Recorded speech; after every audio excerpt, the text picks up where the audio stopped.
그러면 오늘 말씀 같이 살펴보겠습니다. 마가복음 3장 13절에서 19절까지의 말씀입니다. 오늘 하나님께서 우리에게 주신 말씀 마가복음 3장 13절에서 19절까지의 말씀, 저와 여러분들이 한 절씩 교독하여 읽도록 하겠습니다. 또 산에 오르사 자기가 원하는 자들을 부르시니 나온지라. 또 보내사 전도도 하며 귀신을 내쫓는 권능도 가지게 하려 하심이러라. 이 12를 세우셨으니 시몬에게는 베드로란 이름을 더하셨고 또 세베대의 아들 야고보와 야고보의 형제 요한이니 이 둘에게는 보아너게 곧 우레의 아들이란 이름을 더하셨으며 또 안드레와 빌립과 바돌로메와 마테와 도마와 알페오의 아들 야고보와 및 다데오와 가나안인 시몬이며 함께 읽겠습니다. 또 가룟 유다니 이는 예수를 판 자더라. 아멘. 아멘. 네, 오늘은 사도 요한 두 번째 시간입니다. 사도 요한과 관련하여서 설교를 준비를 하고 있고 또 사도 요한을 계속해서 묵상을 하고 있는데요. 지난 시간에 제가 이렇게 처음으로 사도 요한에 관하여서 설교할 때에 사도 요한을 부르신 예수님, 그 사도 요한을 불러주신 예수님, 그때 당시에 어떤 부르심으로 예수님께서 요한을 이렇게 제자로 불러주셨는지에 대해서 우리가 지난 설교를 통해서 들었었습니다. 사도 요한을 부르실 때 부르심을 세 가지로 나누어서 첫 번째는 거룩한 부르심, 두 번째는 위대한 부르심, 그리고 세 번째는 특별한 부르심이다 라고 말씀드렸습니다. 거룩한 부르심이라는 것은 자신의 생업과 아버지를 다 버려두고 예수님을 쫓아갔던 그 거룩한 부르심을 향하여 달려간 그 모습을 말씀드리고, 또 위대한 부르심이라는 것은 그냥 어부가 아니라 사람 낚는 어부로서 하나님께서 이 언약을 성취하기 위하여서 예수님께서 어부인 제자들을 어부를 사람 낚는 어부로 부르셨다는 것, 그리고 세 번째로 특별한 부르심이라는 것은 앞선 이들을 유심히 지켜보고 베드로와 같이 나는 죄인입니다, 나를 떠나소서라고 하는 것이 아니라 군소리 없이 잘 따라갔던 그런 요한의 아주 특별한 모습들, 요한을 향한 아주 특별한 그런 순종의 부르심, 이런 부르심들이 바로 사도 요한의 첫 번째 부르심의 장면이었다라는 것을 우리가 살펴보았습니다.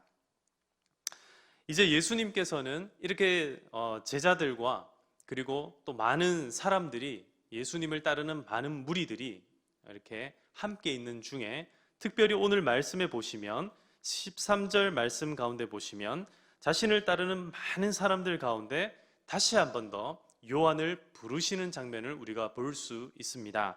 13절 같이 한번 읽어보겠습니다. 시작.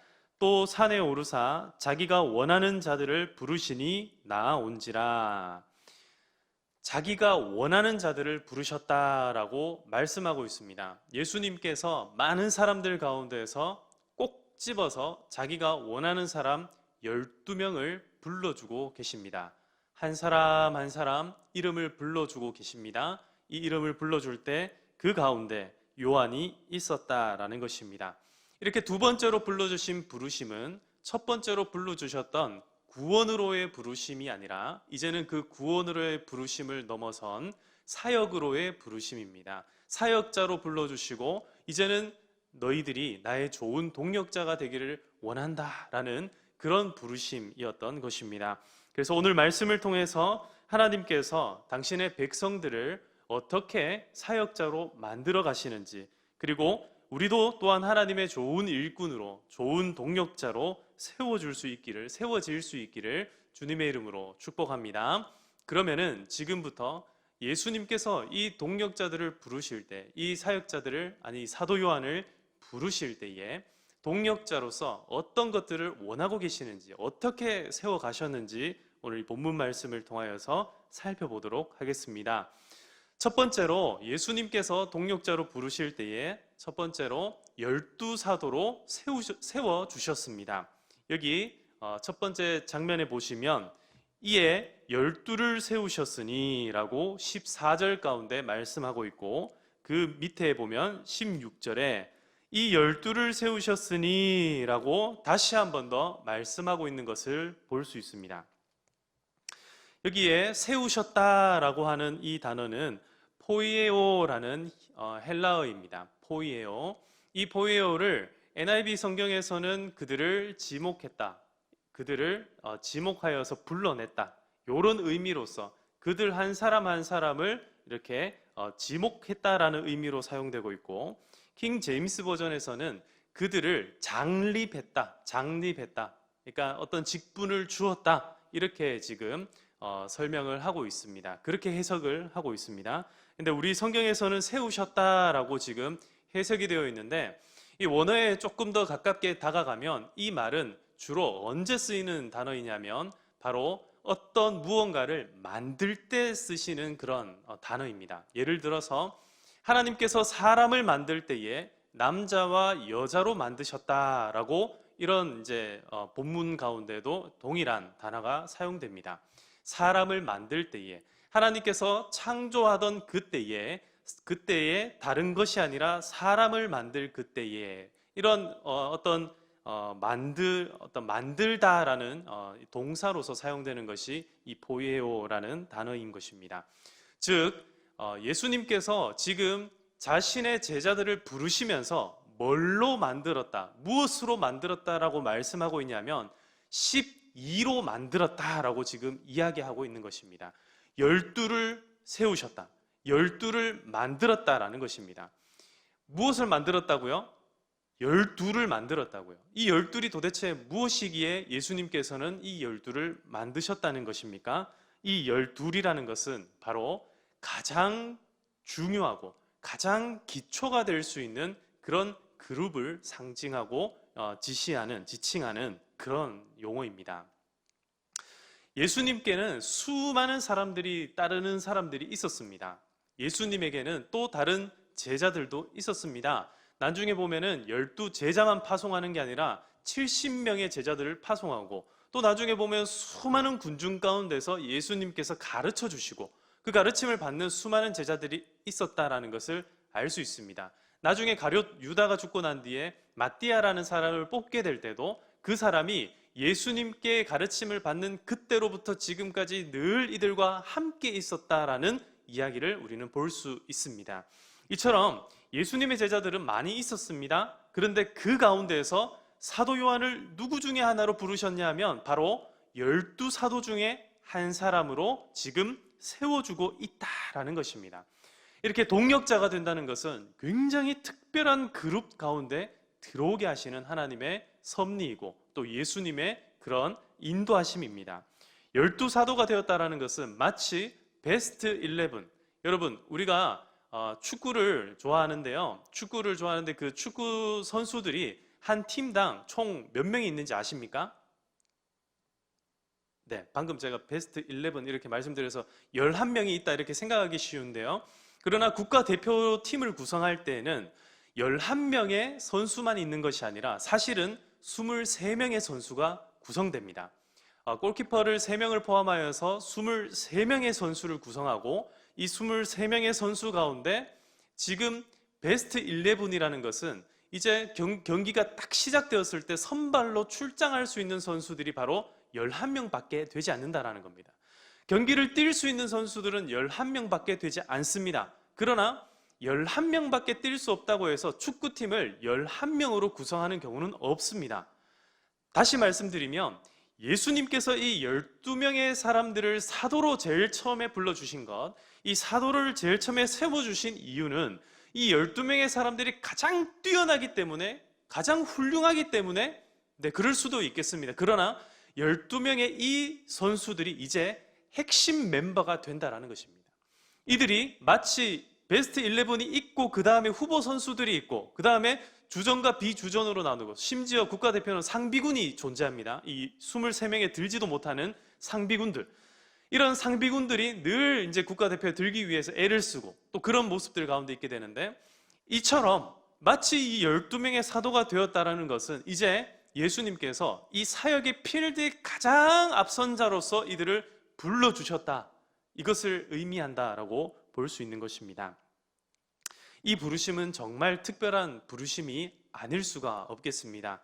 이 12명의 사도는 이제 장차 이 12명의 사도는 더 이상 이 12명의 사도 이상으로 불어날 수가 없습니다. 물론 나중에 마띠아가 새로 뽑히기도 하고 사도 바울이 자신이 사도다라고 주장을 하기도 하지만, 그러나 예수님께서 뽑아주신 이 12사도는 굉장히 특별한 의미로서 우리에게 중요한 의미들을 이렇게 전달하고 있습니다.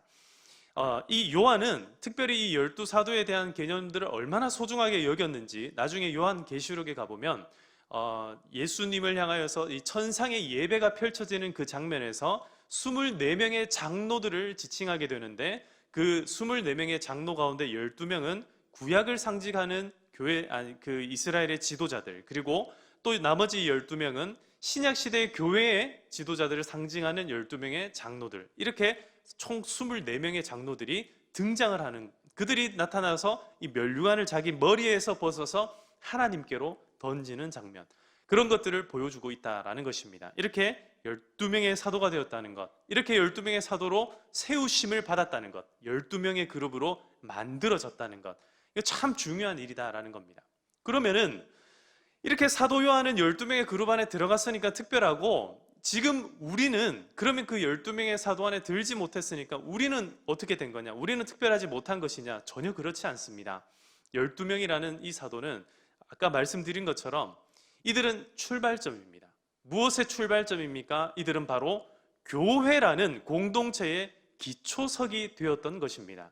12명의 사도로 시작하여서 그들이 기초석이 되어서 마치 건물이 머릿돌 하나에서부터 시작하여서 건물을 이루는 것처럼 이 12명의 사도들로부터 출발하여서 하나님께서는 교회를 이루어 가셨다. 예수님께서는 그들이 기초가 되게끔 하셔서 주님의 머리가 되신 교회들을, 수많은 몸된 교회들을 만들어가기 시작하였다라는 것입니다.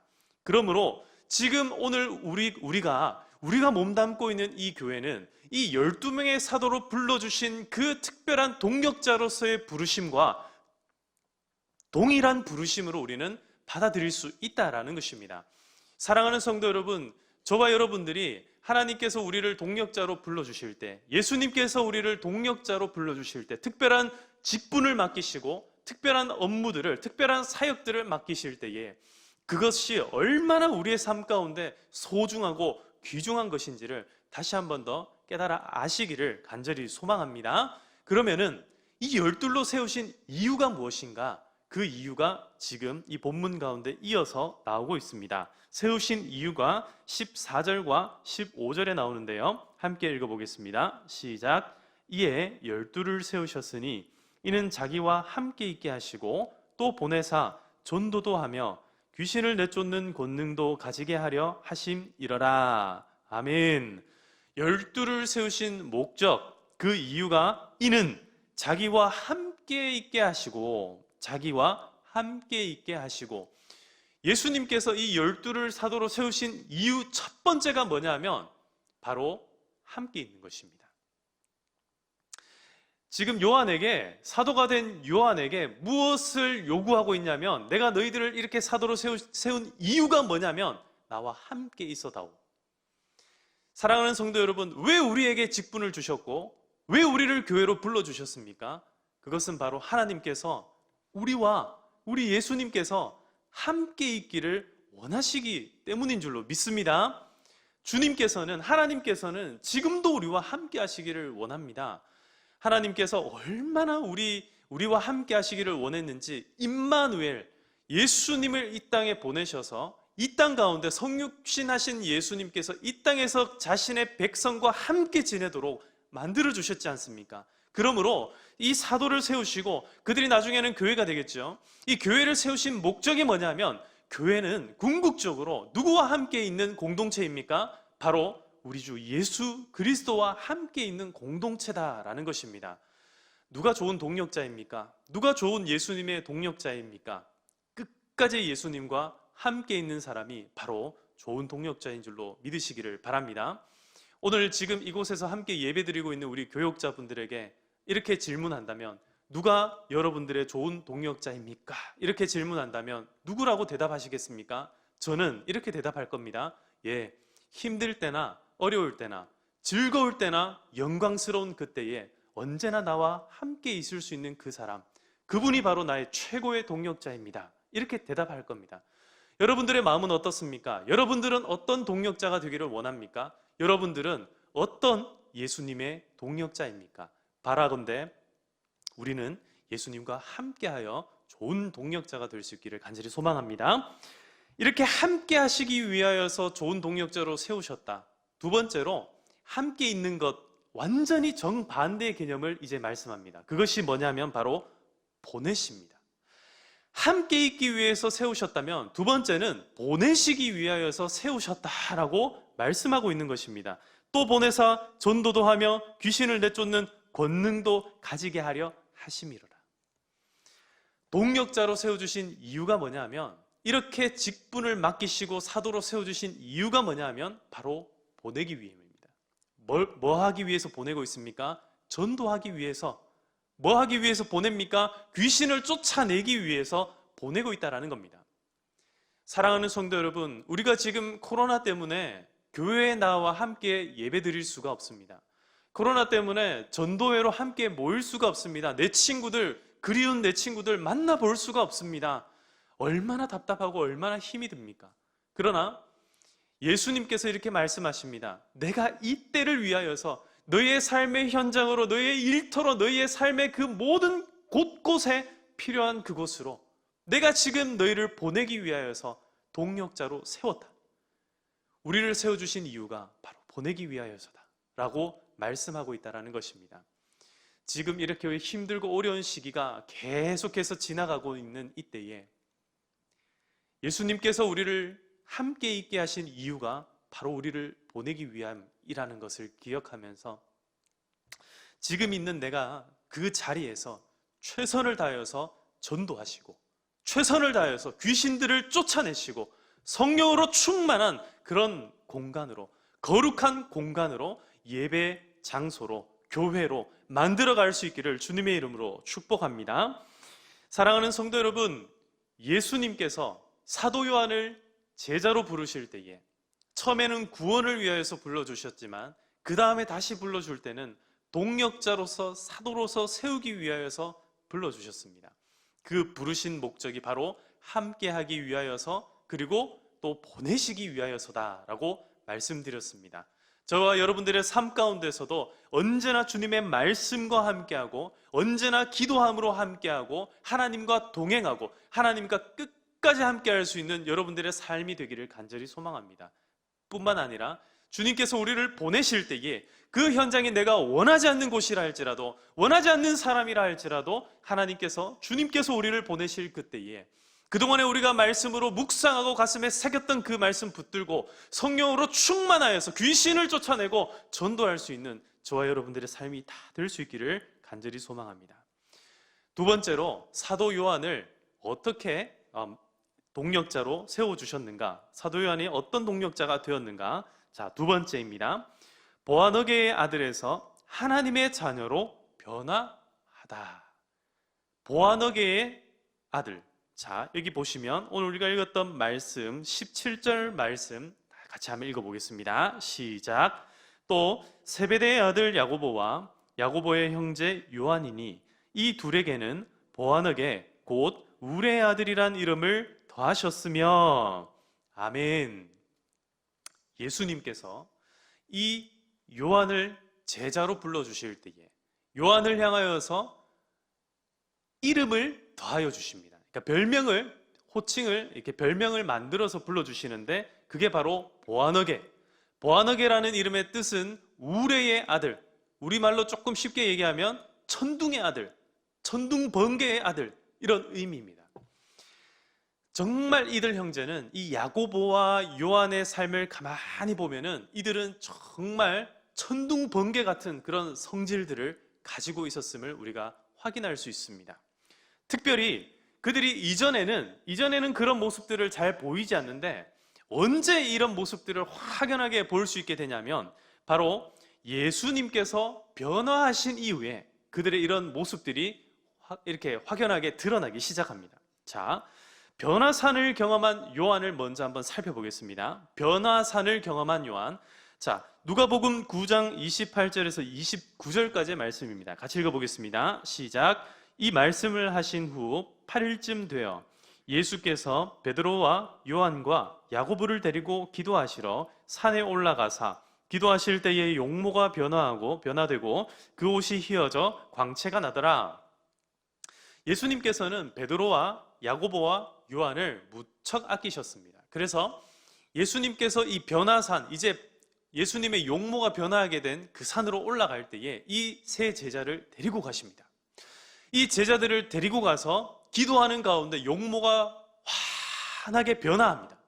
그때 요한과 그 나머지 제자들은 정말 깜짝 놀랍니다. 이게 꿈인지 생시인지 전혀 분간을 못할 정도로 깜짝 놀랍니다. 여러분, 어떤 감정들이 생겼을까요? 이 제자들에게. 그동안에 예수님께서 행색이 어땠겠습니까? 길바닥에서 주무시고 씻지도 못하고 그냥 사람들과 어울려 다니고 아마 냄새도 났을 것이고 제대로 씻지 못했으니까 먼지도 그대로 많이 묻어 있었을 겁니다. 잠도 못 주무시고 여기저기 사역하시느라고 여기저기 떼꾸중물이 줄줄 흐르지 않았겠습니까? 그런데 그런 예수님께서 그 예수님을 쫓아다니면서도 이분이 그렇게 위대하고 대단한 분인지 몰랐던 이 요한이 이제 기도하는 가운데 이 위대한 변화들을 경험하고 난 뒤 요한의 마음 가운데 어떤 마음이 들어오냐면 바로 그의 원래 본질적인 성질, 이 천둥 번개의 아들이라고 예수님께서 호칭할 정도로 그의 본질적인 그 성질머리가 나타나기 시작합니다. 어떤 곳에서 나오는지 한번 보겠습니다. 누가복음 9장 49절입니다. 이 변화산 사건이 일어난 바로 직후에 일어났던 일들 가운데 하나입니다. 49절 같이 읽어보겠습니다. 시작. 요한이 여짜오되 주여, 어떤 사람이 주의 이름으로 귀신을 내쫓는 것을 우리가 보고 우리와 함께 따르지 아니함으로 금하였나이다. 이게 바로 요한의 성질입니다. 요한은 굉장히 배타적인 사람이었습니다. 성격이 급할 뿐만 아니라 배타적인 사람입니다. 사람들을 가까이 하지 않고 내 뜻대로 우리가 아니면 안 되는 그런 사람입니다. 쉽게 얘기해서 파당을 짓기를 좋아하는 사람입니다. 우리끼리, 우리 그룹, 우리 안에 있는 사람이 아닌데 예수님의 이름으로 누가 귀신을 내쫓길래 그거 하지 말라라고 금했습니다 라고 주님께 말씀하고 있는 겁니다. 그러자 예수님께서 요한을 꾸짖습니다. 아니, 나 또라, 왜 그를 네가 금하느냐? 내 이름으로 무언가를 사역을 한다면 그를 금할 이유가 없느니라. 그 말씀과 나중에 이어서 작은 자에게 생수를 대접하는 이에게 큰 상이 있을 것이다. 거기에 더 이어서 오히려 그들을 실족하게 하면 연자 맷돌을 묶어서 바다에 던지게 될 거다. 이런 말씀까지 이어서 나아갔던 말씀이 바로 이 말씀입니다. 요한은 성질이 급했습니다. 다른 제자들은 그저 지켜보았는데 요한은 지켜보는 것이 아니라 뛰어가서 금지를 시킵니다. 또한 요한은 참지 못하는 성격, 이 불같은 성격이 아주 적나라하게 드러나는 장면이 누가복음 9장 54절입니다. 같이 읽어보겠습니다. 시작.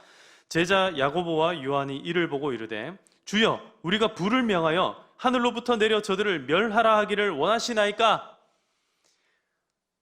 회개하지 않고 예수님의 그 기적을 바라보면서도 돌아오지 않는 이방인들을 향하여서, 사마리아인들을 향하여서 요한이 던졌던 말입니다. 이 요한과 야고보, 이 두 형제가 얼마나 불같은 성질을 가지고 있었는지를 이 본문을 통하여서 우리는 잘 알 수 있습니다. 변화산을 경험했다고 해서 요한의 성격이 변화하지 않았습니다. 그러면 요한은 언제 변합니까? 요한의 변화는 바로 십자가를 경험할 때에 변화하게 됩니다. 십자가상에서 이 요한을 향하여서 예수님께서는 굉장히 특별한 부탁 한 가지를 하십니다. 그게 바로 요한복음 19장 25절에서 27절까지의 말씀인데요. 한번 같이 읽어보겠습니다. 25절부터 시작. 예수의 십자가 곁에는 그 어머니와 이모와 글로바의 아내 마리아와 막달라 마리아가 섰는지라. 예수께서 자기의 어머니와 사랑하시는 제자가 곁에 서 있는 것을 보시고 자기 어머니께 말씀하시되 여자여 보소서 아들이니이다 하시고 또 제자에게 이르시되 보라 내 어머니라 하신대 그때부터 그 제자가 자기 집에 모시니라. 요한복음에서는 요한을 스스로 요한이라고 말하지 않습니다. 요한복음에서는 항상 사랑하는 제자라고 표현을 합니다. 요한이 다른 제자들은 다 뿔뿔이 흩어져 도망을 칩니다. 그러나 요한은 예수님을 끝까지 쫓아갑니다. 예수님께서 십자가에 못 박혀 돌아가시기까지 마리아와 그 어머니와 함께 쫓아갑니다. 그리고 십자가에 매어 달린 채로 이제 이 슬피 울고 있는 예수님의 어머니였던 마리아를 향하여서 슬퍼하지 말고 잘 사십시오라고 이야기하면서 마지막에 이 사랑하는 제자 요한이 바로 당신의 아들이 될 것입니다 라고 이야기하고, 요한에게는 이 어머니가 바로 너의 어머니가 될 것이다 라고 말씀하고 있는 것입니다. 요한은 성질이 급한 그런 사람이었습니다. 그런데 우리가 이 성경을 가만히 보면은 이 성질 급한 두 형제가 어떻게 살아가는가를 우리가 가만히 살펴보면 이 두 형제가 굉장히 극단적으로 다른 모습을 보이는데, 이 한 형제인 야고보는 제일 먼저 순교함으로써 하나님께 영광을 돌려드립니다. 그런데 이 사도 요한은 제일 끝까지 살아남아서 복음을 증거하고 복음을 나타내고 인내하고 참음으로써 하나님께 영광을 나타냅니다. 이들은 보아너게, 즉 우레의 아들들입니다. 이들의 성질은 변하지 않았습니다. 그들의 본성은 변하지 않았습니다. 그러나 그들의 삶 가운데 예수님의 십자가를 경험한 이후에, 성령으로 충만한 인생이 된 이후에 예수님께서는 그들의 삶이 어떻게 변화되게끔 하셨습니까? 바로 한 사람은 순교로서, 또 한 사람은 끝까지 살아남아 요한계시록을 기록하고 또 많은 교회들을 돌아볼 수 있는 정말 교회의 마지막 살아남은 사도로서 요한을 귀하게 사용하고 있더라라는 것입니다. 어떻게 요한이 사랑의 사도가 될 수 있고 인내의 사도가 될 수 있었습니까? 그것은 예수님께서 그와 함께 다니시면서 그의 삶을 만져주시고, 그가 잘못할 때, 그가 실수할 때마다 지적해 주시고 또 교육하시고 또 마지막으로 십자가 상에서까지 사랑의 삶을 살아갈 수 있도록 지시해 주셨기 때문입니다. 사랑하는 성도 여러분, 정말 요한은 끝까지 참았습니다. 예수님의 그 십자가를 지켜보고 그리고 성령으로 충만한 이후에 요한은 예수님의 그 인내에 동참하는 사람이 되었습니다. 요한계시록 1장 9절을 보겠습니다. 요한계시록 1장 9절에 보면 이렇게 말씀합니다. 나 요한은 너희 형제요 예수의 환난과 나라와 참음에 동참하는 자라. 하나님의 말씀과 예수를 증언하였으므로 말미암아 반모라 하는 섬에 있었더니, 요한이 반모 섬에 갇히기까지 얼마나 많은 고통과 환난과 어려움들이 있었는지를 표현하면서 이 모든 것들을 내가 예수님의 동력자가 되었기 때문에 참을 수 있었다라고 말씀하고 있는 것입니다. 이제 말씀을 정리하고 말씀을 마무리하겠습니다. 사랑하는 성도 여러분, 사도 요한은 예수님의 좋은 동력자였습니다. 처음부터 예수님의 좋은 동력자 아니었습니다. 그런데 예수님께서 요한을 좋은 동력자로 세워 가셨습니다. 예수님께 어떤 사람이 좋은 동력자였습니까? 바로 12사도, 이 교회라는 그룹 안에 들어온 사람, 그들은 예수님과 함께하는 사람이었고 예수님께서 원하시는 곳이라면 어디로든지 보냄받을 수 있는 사람이었습니다. 그리고 이 사도들은 어떻게 변화됩니까? 이 사도 요한은 어떻게 변화됩니까? 그는 세베대의 아들이 아니라 보아너게, 천둥의 아들로서, 울의 아들로서, 그 성격은 급하고 아주 괴팍한 성격이었으나 그러나 예수님의 십자가를 경험한 이후에 그 요한은 사랑의 사도로, 인내의 사도로 정말 예수님의 좋은 동력자가 되었습니다. 사랑하는 성도 여러분, 저와 여러분들도 다 예수님의 좋은 동력자 될 수 있기를 간절히 소망합니다. 이제 곧 있으면 우리 교회에서 직분자를 선출하는 선거가 있습니다. 선거라고 하여서 사람이 뽑는 것이 아니라 하나님께서 뽑아주시는 줄로 믿습니다. 하나님께서 직분자를 세우실 때에 이번에 뽑히시는 모든 직분자들께서는 정말 예수님과 함께 하시고 예수님께서 보내시는 곳이라면 아골골짝 어디라도 빈들이라 할지라도 어디든지 가오리라 다짐하며 나아갈 수 있기를 간절히 바랍니다. 그리하여서 주님의 좋은 동력자가 되시고 우리 선두교회가 하나님께서 세우신 귀한 교회가 되어갈 수 있기를 주님의 이름으로 축복합니다.